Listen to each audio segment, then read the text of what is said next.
morning, sir. I'm great. Happy to be back in the United States. I've been in California for the last... The People's Republic of California? Yeah, exactly so. Yeah, it's an interesting turn of events. California has become a strange new place. Yes, it has. Almost unrecognizable. Yes. Well, it'd be recognizable to George Orwell. Well, yeah, right? Even he probably been like, wow. All right, so Rogan and his guest compared what's transpiring in California as Orwellian. And I was curious to see what the reasoning was behind this, what kind of regulations are going too far.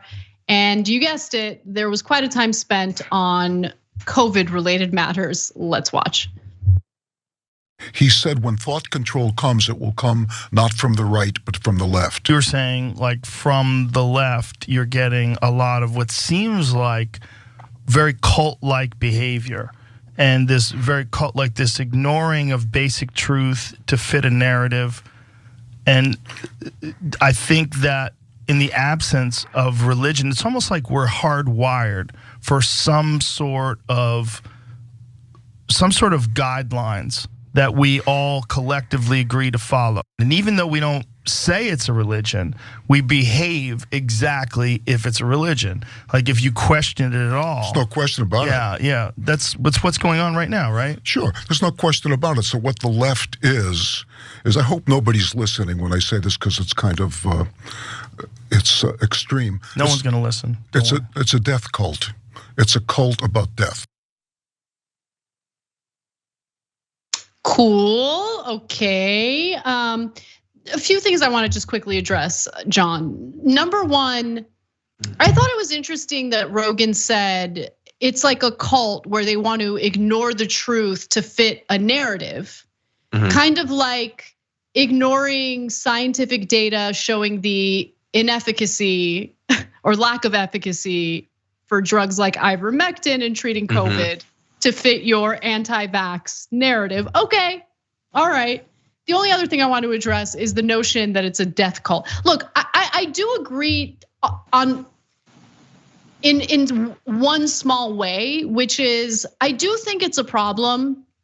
And it's certainly not just a left-wing problem, it's a political bubble problem, where if you might have ideas or thoughts that are a little different, people start freaking out because you're kind of like deviating from what the like conventional wisdom is. But you see that in all sorts of political contexts.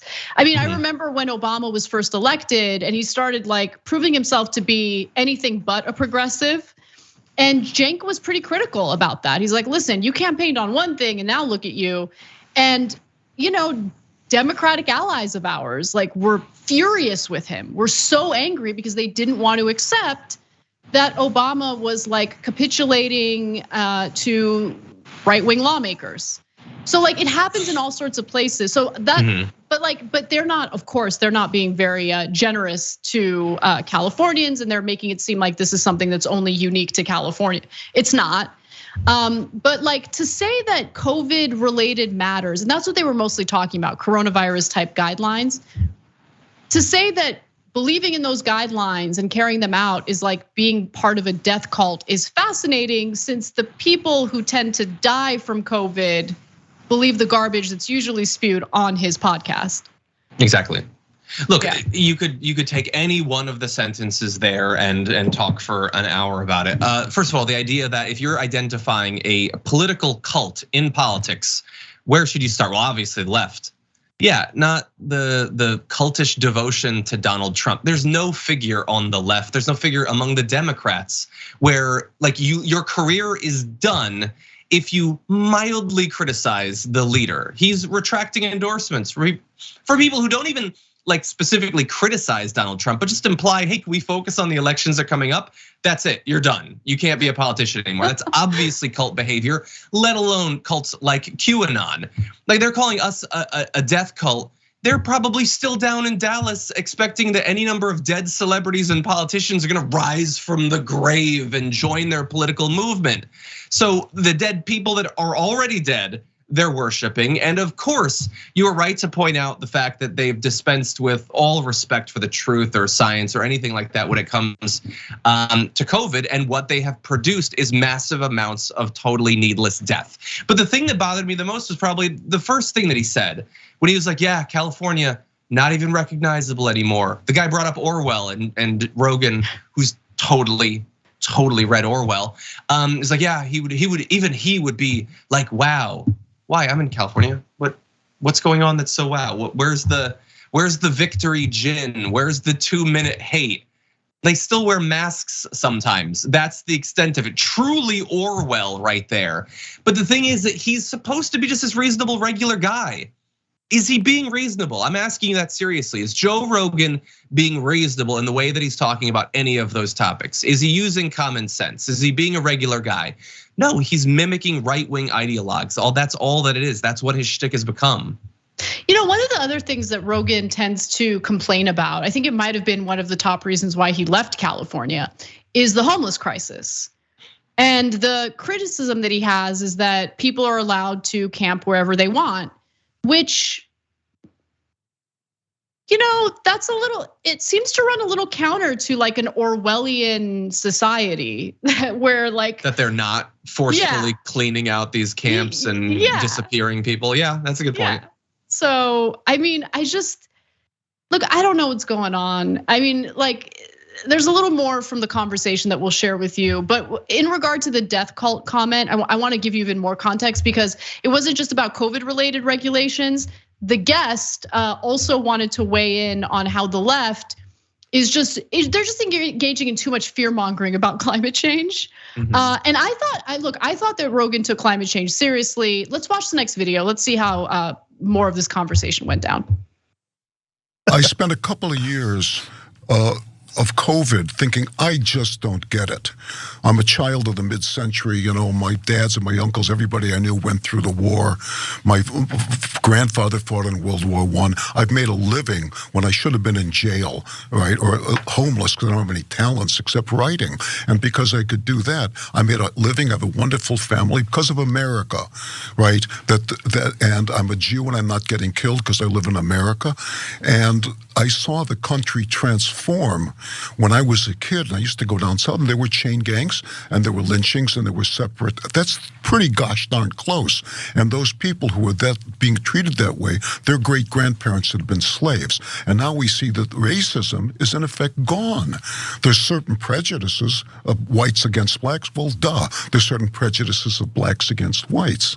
But it's gone. We see that gays who were committed suicide or lived their life in terror or were blacklisted or are now normalized. These are wonderful things. Mm-hmm. This is a magnificent country that we live in. And to see it go to in front of my eyes, where half the country said, you know what, no, I'm not ready to die yet. I'm not going to submit to the death cult.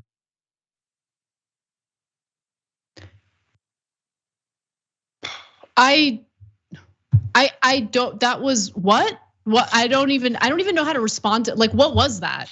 Okay, first of all, like, we literally have states like Florida passing legislation that like prevents addressing like the LGBTQ community by teachers.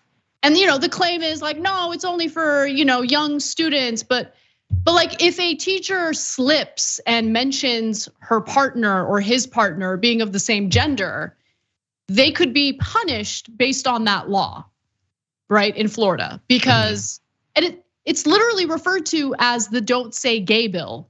But being gay is normalized. So why are we trying to protect people's rights here, everybody? And we've combated all racism, according to this guy. And anyone who wants to address discrimination or racism is part of a death cult. I don't get the connection there, but okay. Yeah, which side experienced more death from COVID? Obviously, but like we're gonna move past it. And I think while we might disagree with him on a lot of things, I think we can all agree that the ultimate arbiter of whether racism exists is an old white man. But anyway, who grew up in the mid-century. He grew up in the mid-century, and he's a writer. He's an artist, and he was able to make it in this country by being a writer. Good. And I want to do that. No, yeah, good. But John, like, let's just keep it real. You ain't gonna make it as just being a writer, or the chances of you striking. No, but it's not a slight on you. My point is, like, there's this that David Mamet, he wrote Glengarry Glen Ross. I don't really care. I don't care what he's done.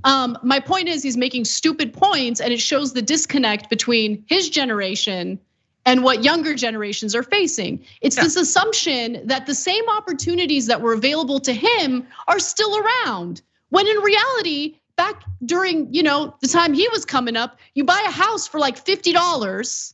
Okay, you don't have to go into debt for student loans. You can get an education to start a career, or get an education just because you want to be enlightened and you're a curious person. We can't do that. Younger generations can't do that. They don't have the same opportunities. But it doesn't matter. Like, he's sitting there and talking about what's what. And let me tell you something. This is what America's all about.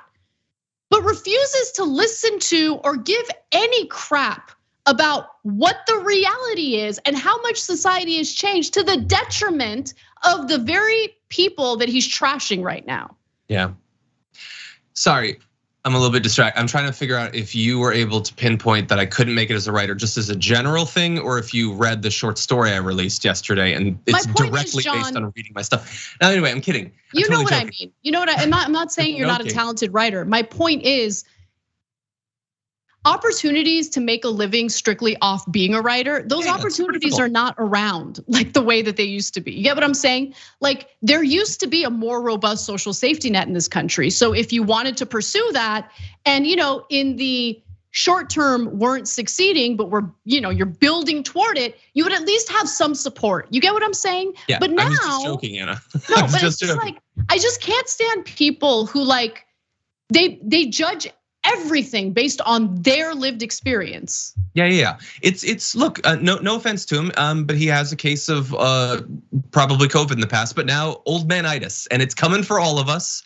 I'm gonna get it one day potentially, but you have to be on guard for it. It is the idea that the past was much harder, but we did better with it. And the present is really easy, and you guys have ruined it. And the reason it's a combination of being out of touch, both, as you pointed out, with the struggles of the present, and a lack of curiosity and actually talking to someone who's experiencing it. He's sitting and talking on podcasts with people like Joe Rogan, who have literally hundreds of millions of dollars. Joe Rogan has no idea what it's like for a regular person to struggle, and the people chatting to him have less of an idea. He also doesn't understand the privileges that they had in the past. You've identified some of them. And so it's being disconnected, and it manifests in a lot of different ways, the way that you saw with Mamet right there. Watch real time. Like, you can see that when people don't make a conscious effort to try to understand by exposing themselves to individuals in younger generations, to consuming what they put out, you will inevitably drift off into irrelevance. And that's what you're seeing right here. Thanks for watching The Young Turks, really appreciate it. Another way to show support is through YouTube memberships. You'll get to interact with us more. There's live chat emojis, badges. You've got emojis of me, Anna, John, JR. So those are super fun. But you also get playback of our exclusive member-only shows and specials right after they air. So all of that, all you gotta do is click that join button right underneath the video. Thank you.